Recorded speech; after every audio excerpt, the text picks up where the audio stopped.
Good morning students. आज के इस लेक्चर में हम माइक्रो प्रोसेसर 8085 का आर्किटेक्चर स्टडी करेंगे। मैंने आपको उस दिन भी बताया था कि किसी भी माइक्रो प्रोसेसर के आर्किटेक्चर को पूरी तरह से समझने के लिए हमको दो चीज़ों की ज़रूरत पड़ती है, एक तो ब्लॉक डायग्राम की और दूसरा पेन डायग्राम की। तो पेन डायग्राम तो थोड़ा सा मैंने आपको लास्ट लेक्चर में दिखा दिया था, लेकिन आज आर्किटेक्चर 8085 को समझने, आर्किटेक्चर ऑफ 8085 को अंडरस्टैंड करने के लिए हम फंक्शनल ब्लॉक डायग्राम की स्टडी करेंगे। फंक्शनल ब्लॉक डायग्राम को पूरी तरह कवर करने के लिए लगभग 2 घंटे का लेक्चर रिक्वायर्ड है। तो एक बार में इतना बड़ा लेक्चर बना के वीडियो के थ्रू अपलोड करना पॉसिबल नहीं है, तो इसके लिए हम सेपरेट 3-4 लेक्चर बनाएंगे जिसमें हम फंक्शनल ब्लॉक डायग्राम को पूरा कवर करेंगे। फंक्शनल ब्लॉक डायग्राम के अंतर्गत हम जिन जिन ब्लॉक्स की स्टडी करेंगे वो मैंने यहाँ पे लिख दिए हैं। इसके बाद मैं आपको सारे ब्लॉक्स भी दिखाऊंगी। इसमें हम accumulator, temporary register, arithmetical and logic unit, GPRS यानी कि general purpose register, instruction decoder and machine cycle encoder, stack pointer, program counter, इसको शॉर्ट में पीसीबी बोलते हैं। इसके अलावा status flag register, SFR, timing and control unit, interrupt control unit, serial input output unit, increment and decrement address latch और address buffer and address data multiplex buffer, इनकी study हम करेंगे। तो मैं आपको 8085 का फंक्शनल ब्लॉक डायग्राम बता दे रही हूँ। ये जो 14 मैंने ब्लॉक्स के नाम लिए वो सारे के सारे आपको इसमें देखने को मिल जाएंगे। ये 8085 का फंक्शनल ब्लॉक डायग्राम दिखाया हुआ है। एक एक करके सारे ब्लॉक्स को मैं बता देती हूँ। सबसे पहले ये था आपका एक्यूमुलेटर। एक्यूमुलेटर आपका ये 8 बिट वाइड होता है, मींस इसकी कैपेसिटी 8 बिट की होती है। उसके बाद आता है आपका टेम्परेरी रजिस्टर, ये भी 8 बिट वाइड होता है। फिर ये आता है आपका flag flip flop. Flag flip flop मैंने आपको अभी बोला कि फ्लैग रजिस्टर या स्टेटस फ्लैग रजिस्टर हम इसको बोलते हैं। इसमें 5 फ्लिप फ्लॉप होती हैं। उसके बाद आता है आपका अर्थमेटिक लॉजिक यूनिट, एएलयू जिसको हम बोलते हैं, ये भी आपका 8 बिट वाइड होता है। ये जो आपकी बस दिखाई हुई है ये आपकी 8 बिट इंटरनल डेटा बस है। ये आपका इंटरप्ट कंट्रोल सर्किटरी है। माइक्रो प्रोसेसर के पास टोटल इंटरप्ट से रिलेटेड 6 सिग्नल्स होते हैं। ये आपका सीरियल इनपुट आउटपुट कंट्रोल है, इसमें 2 सिग्नल होते हैं, एसआईडी और एसओडी। उसके अलावा यहाँ पे ये आपका एक इंस्ट्रक्शन रजिस्टर दिखाया हुआ है, ये भी 8 बिट वाइड होता है। ये instruction decoder and machine cycle encoding unit दिखाई हुई है। ये आपका एक मल्टीप्लेक्सर है। ये आपका रजिस्टर एरे है। रजिस्टर एरे में W तथा Z आपके 2 टेम्परेरी रजिस्टर हैं।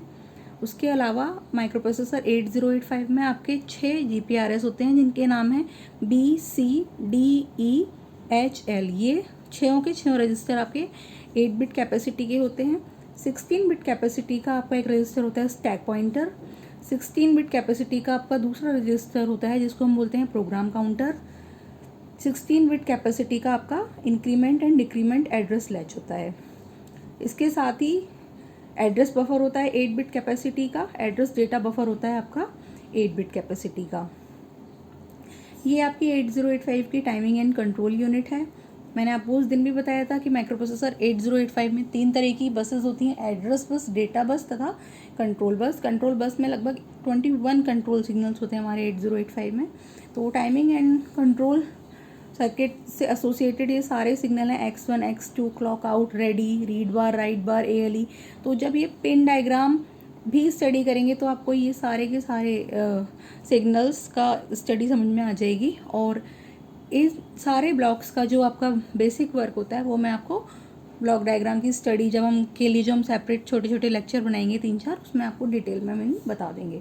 तो आज के इस लेक्चर में हम basically accumulator, temporary register, ALU और GPR जनरल पर्पज रजिस्टर, इनकी स्टडी करेंगे। तो अपने इस लेक्चर को आगे बढ़ाते हैं। सबसे पहले हम बात करते हैं एक्यूमुलेटर की।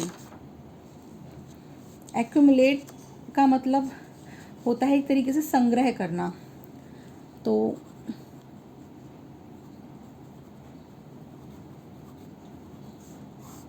एक्यूमुलेटर बेसिकली आपका एक रजिस्टर होता है 8085 में।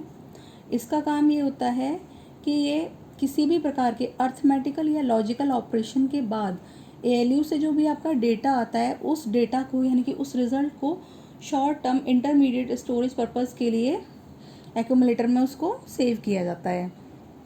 एक्यूमुलेटर में ये भी एक फीचर होता है कि जब ALU में 2 ऑपरेंड पर ऑपरेशन परफॉर्म होता है तो एक operand memory register temporary register के थ्रू ALU में आता है और दूसरा ऑपरेंड आपका एक्यूमुलेटर के थ्रू ALU में आता है।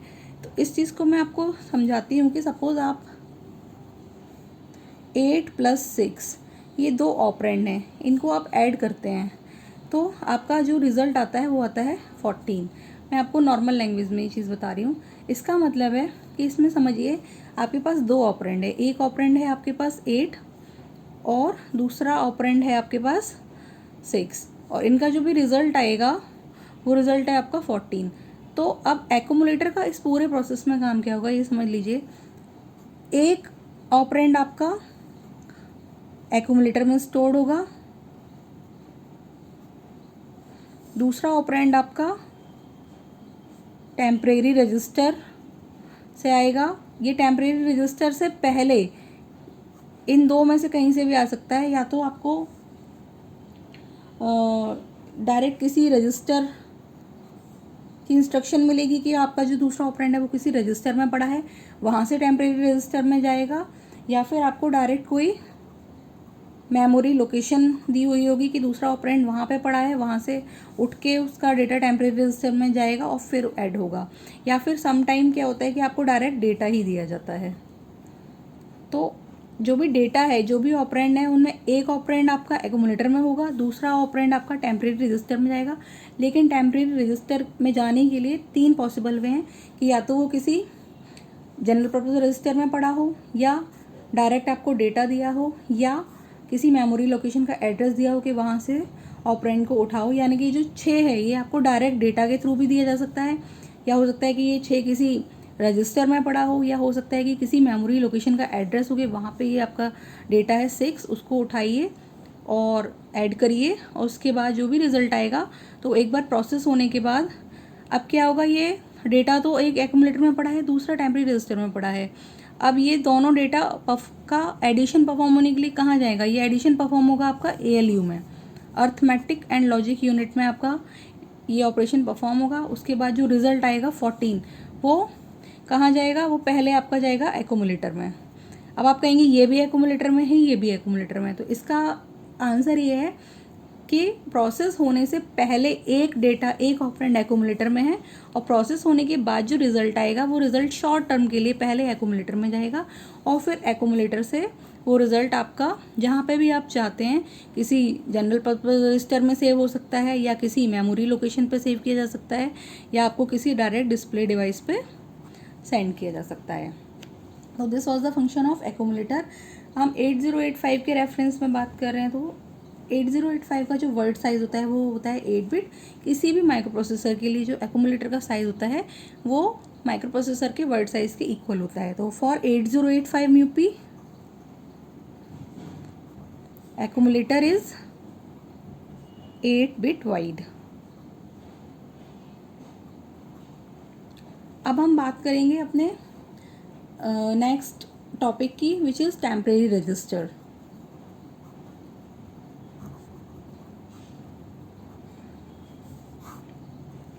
देखिए टेम्परेरी रजिस्टर का मैंने अभी आपको एक बहुत बढ़िया एग्जांपल दिया था कि जब आपको 2 ऑपरेंड पे ऑपरेशन परफॉर्म करना होता है तो एक ऑपरेंड तो एक्यूमुलेटर में पड़ा होता है और दूसरा ऑपरेंड होता है वो आपका टेम्परेरी रजिस्टर से आता है।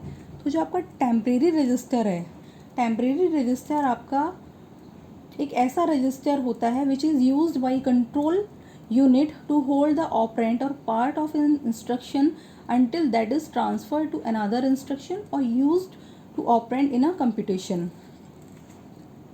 यानी कि टेम्परेरी रजिस्टर का प्रयोग, मैं इस डेफिनेशन को लिख दे रही हूँ आपको थोड़ा इजी रहेगा समझने के लिए। टेम्परेरी रजिस्टर का प्रयोग कंट्रोल यूनिट द्वारा किसी ऑपरेंड या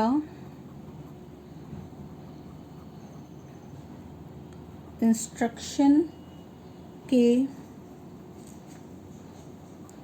पार्ट को किसी रजिस्टर में ट्रांसफ़र होने तक या कंप्यूटेशन में प्रयोग होने तक होल्ड करने के लिए किया जाता है।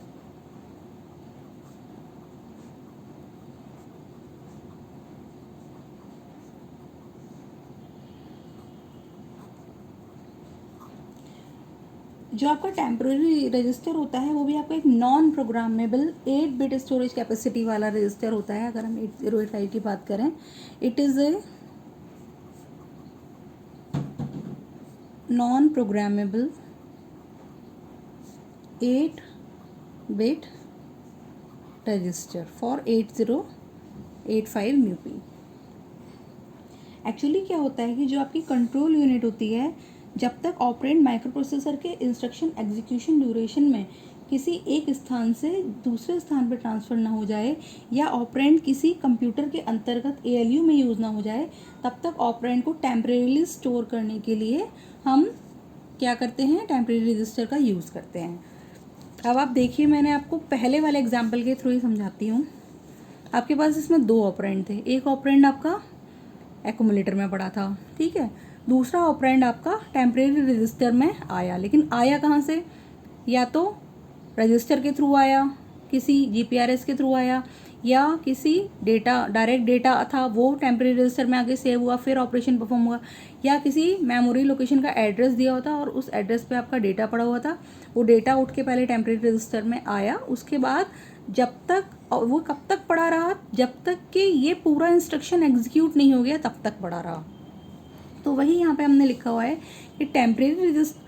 दूसरी चीज़, एक इस डेफिनेशन को एलैबोरेट करने से पहले दूसरी चीज़ ये मैंने यहाँ पे लिखा, this is a non programmable. Non programmable का मतलब है कि जो आपका यूज़र है, जो आपका प्रोग्रामर है, वो ये नहीं डिसाइड कर सकता कि कौन सा temporary register micro processor use करेगा। टेम्परेरी रजिस्टर का सिलेक्शन माइक्रो प्रोसेसर की कंट्रोल यूनिट स्वयं करती है। तो अब इस डेफिनेशन को अच्छे से समझते हैं। टेम्परेरी रजिस्टर का प्रयोग कंट्रोल यूनिट द्वारा, यानी कि यूज़र द्वारा नहीं, कंट्रोल यूनिट द्वारा किसी ऑपरेंड या इंस्ट्रक्शन के किसी पार्ट को किसी रजिस्टर में ट्रांसफ़र होने तक या कंप्यूटेशन में प्रयोग होने तक होल्ड करने के लिए किया जाता है।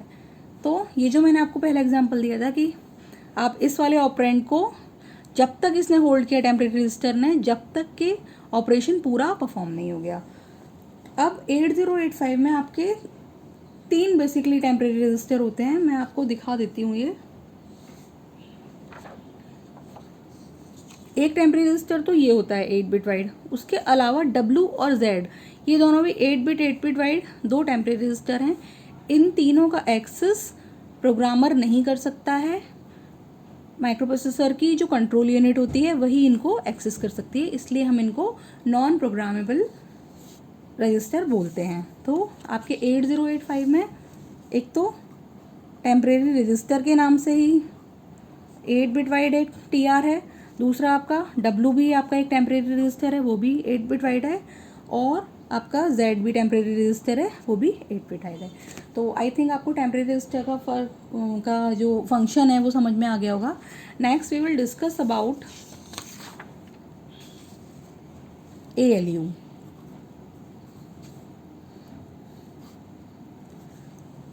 ALU stands for Arithmetic and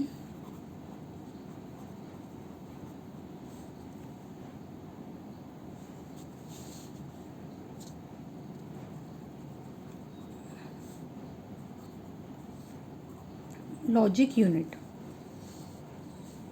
अब ALU का काम क्या होता है समझ लीजिए। ALU आपका सबसे इम्पॉर्टेंट पार्ट होता है माइक्रो प्रोसेसर का। जितने भी आपके अर्थमेटिक या लॉजिक ऑपरेशन परफॉर्म होंगे आपके किसी भी माइक्रो प्रोसेसर में, वो कहाँ पे परफॉर्म होंगे? आपके ALU में परफॉर्म होंगे। अब ALU क्या क्या कर सकता है? ALU आपका एडिशन कर सकता है, सब्ट्रैक्शन कर सकता है, शिफ्ट कर सकता है, इंक्रीमेंट कर सकता है, जितने भी लॉजिकल ऑपरेशन है वो परफॉर्म कर सकता है। लॉजिकल ऑपरेशन जैसे कि आपका और, एंड, नॉट, एट्सेट्रा।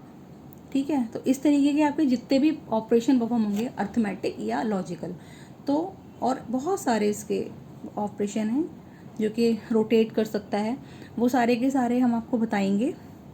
तो ये सारे ऑपरेशन ALU के अंदर परफॉर्म होते हैं। अब नेक्स्ट एंड इम्पॉर्टेंट पार्ट आता है आपका GPR। GPR stands for general purpose register. देखिए, GPR की एक एरे होती है, मैं दोबारा से इस डायग्राम को लेके आई हूँ। GPR की एक एरे होती है जिसको हम रजिस्टर एरे बोलते हैं। इसमें आपके 6 जनरल पर्पस रजिस्टर बोलते हैं, B, C, D, E, H, L। ठीक है, वैसे तो ये इंडिविजुअल हर एक register B, register C, register D, register E, register H और रजिस्टर L, ये इंडिविजुअली 8 पे डिवाइड है। लेकिन अगर आपको कभी किसी 16 बिट डेटा को ऑपरेट करने की ज़रूरत है, 16 बिट डेटा मीन्स कि आप किसी मेमोरी लोकेशन के एड्रेस को सेव करना चाहते हैं या कोई 16 बिट वाइड डेटा है उसको स्टोर करना चाहते हैं। 16 बिट का डेटा परफॉर्म तो ऑपरेट तो हो नहीं सकता 8085 में, लेकिन अब जब भी आपको 16 बिट डेटा को स्टोर करने की या प्रोसेस करने की ज़रूरत पड़ सकती है तो आप क्या कर सकते हैं, इन रजिस्टर को पेयर करके यूज़ कर सकते हैं। But you can pair only B to C, ये नहीं कि आप B को D के साथ पेयर कर दें। You can pair only BC, DE and HL। तो इस तरीके से हमारे 8085 में B, C, D, E, H और L ये 6 GPR होते हैं, जनरल पर्पस रजिस्टर होते हैं। और अगर हम इनको पेयर में यूज़ करना चाहें तो we can pair BC, DE, HL। ठीक है, तो ये तो हमारे हो गए general purpose register. General purpose register का बहुत डिटेल्ड में आपको यूज़ समझ में आएगा जब हम इसका इंस्ट्रक्शंस 8085 के इंस्ट्रक्शन और प्रोग्रामिंग की स्टडी करेंगे। जो आपका HL रजिस्टर पेयर होता है, इसकी एक खासियत ये होती है कि जब भी हम HL रजिस्टर पेयर